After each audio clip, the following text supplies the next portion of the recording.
Hello, good evening. र आज चाहिँ तपाईँहरूको लागि एउटा सानो जानकारी के भनेदेखि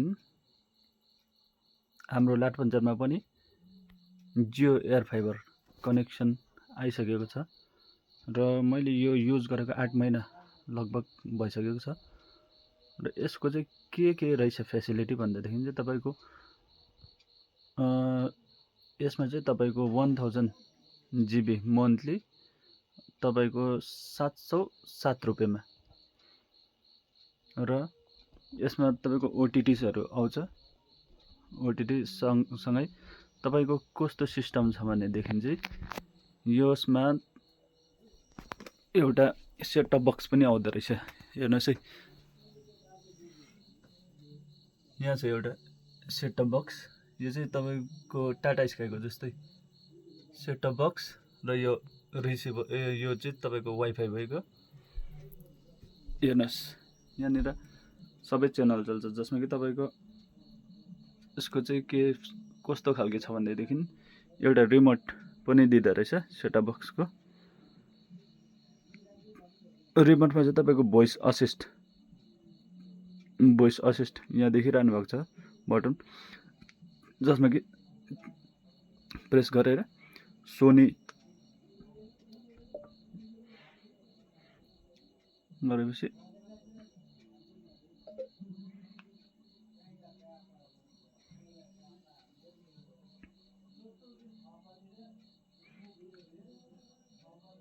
जिटिभी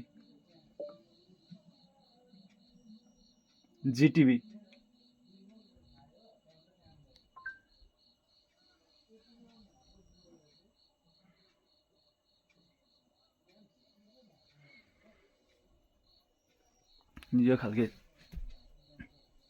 यस्तो प्रकारले चल्दो रहेछ।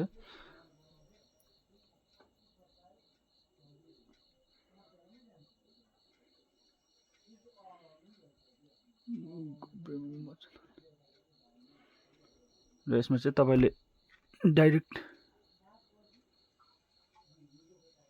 टिभीको युट्युबहरू पनि हेर्न सक्नुहुन्छ। यसरी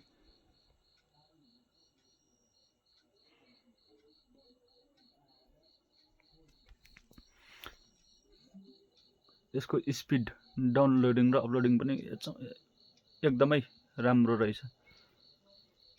यसको लागि चाहिँ तपाईँहरूले अनलाइन बुकिङ चाहिँ नहुँदो रहेछ, किनभनेदेखि लाठपन्चरमा चाहिँ कुनै पनि जियोको चाहिँ अनलाइन बुक गर्दाखेरि चाहिँ आउनु मानेन। मैले चाहिँ आफ्नो नानीको लागि स्पेसल्ली हालिदिएको यो। हाल्दाखेरि चाहिँ के भयो भनेदेखि मैले 7-8 पल्ट चाहिँ बुक गरेको थिएँ अनलाइन। त्यसमा चाहिँ तपाईँको 2222 रुपियाँ अनलाइनमा थियो, तर कुनै पनि जियोको अफिसबाट चाहिँ आउनु मानेन। र फाइनल्ली एउटा सोर्सबाट चाहिँ मैले खरसाङको दाजुहरूको थ्रु चाहिँ लगाएँ र यसको 3 महिना फ्री फर्स्टमा चाहिँ भन्दो रहेछ, तर एक्चुअली 2 महिना चाहिँ दिँदो रहेछ। 3rd महिना जस्तो कम्प्लिट भयो त्यस्तै तपाईँको बिल आउँछ। 3rd महिनादेखिको रिचार्ज गर्नुपर्छ। मैले 5 वटा चाहिँ रिचार्ज गरिसकेको छु र एकदमै राम्रो छ। तपाईँहरूले पनि लाउनु सक्नुहुन्छ। यसमा चाहिँ किनभनेदेखि तपाईँको टाटा स्काईको रिचार्ज गरिबस्नु परेन। त्यसमै 400-500 रुपियाँ त्यहीबाट जोगिहाल्छ तपाईँहरूको र फोनहरू एकदमै स्मुथली चल्छ तपाईँहरूको यो नेट। धन्यवाद।